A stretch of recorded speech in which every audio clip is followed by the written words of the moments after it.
Good evening, ladies and gentlemen, and fellow Kenyans. Thank you for turning up for this briefing, which we promised to be doing every day until the matter before us is concluded. The mortal remains of our departed leader, former Prime Minister Raila Odinga, arrived today, touching down at the Kenyatta International Airport at 9:30 a.m. and welcomed tumultuously by thousands of grief-stricken mourners. President William Ruto and former President Uhuru Kenyatta led the family and dignitaries in the solemn state reception. The hearse carrying the remains of the late Prime Minister Raila Odinga was escorted from Jomo Kenyatta International Airport all the way to Kasarani Stadium, a nearly 40 kilometers journey by thousands of mourners, arriving there shortly after 2:30 p.m. Upon arrival at Kasarani Stadium, military honors, prayers, and viewing of the body were done in the attendance of President William Ruto, former President Uhuru Kenyatta, family, dignitaries, and the top military command of the country. Public viewing of the mortal remains of our departed leader has just concluded peacefully at Kasarani. And we had intended to extend that viewing to as far as it would have become necessary, because we didn't want to give any mourner a reason to doubt that we all collectively want to mourn the late Prime Minister as much as possible. The National Committee on the State Funeral of the late Prime Minister Raila Odinga is grateful to the thousands of mourners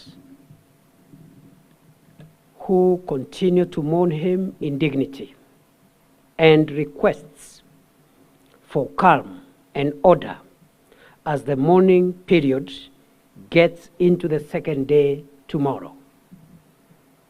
Tomorrow, there will be a state funeral service at Nyayo Stadium beginning 9 a.m.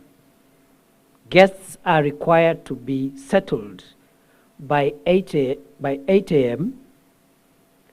This 2-hour state event will comprise of military honors, a church sermon from the Anglican Church of Kenya, eulogy by family and designated condolences, and or speeches from the leadership of Kenya and foreign heads of state and government.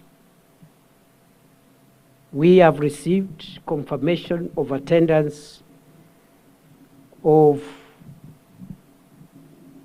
a fairly significant number of foreign heads of delegations at the highest level, and we have also received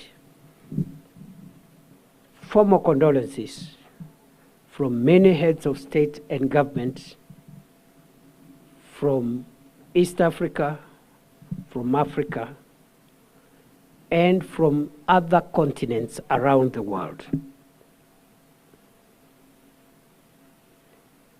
There will be a public viewing of the remains of the late Prime Minister Raila Odinga after that state event, and therefore those who want to continue mourning our departed leader have no cause to worry.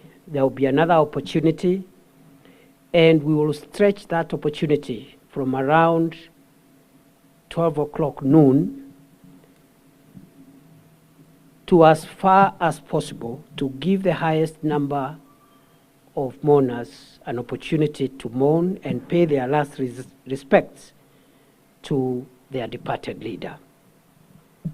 The next briefing will be done tomorrow, Friday 17th of October 2025 at 6:30 p.m. here. And as Kenyans are aware, the government has declared tomorrow a public holiday to allow Kenyans to mourn the late Prime Minister Raila Odinga more conveniently. We have the apologies of the co-chairman of the National Funeral Committee, National State Funeral Committee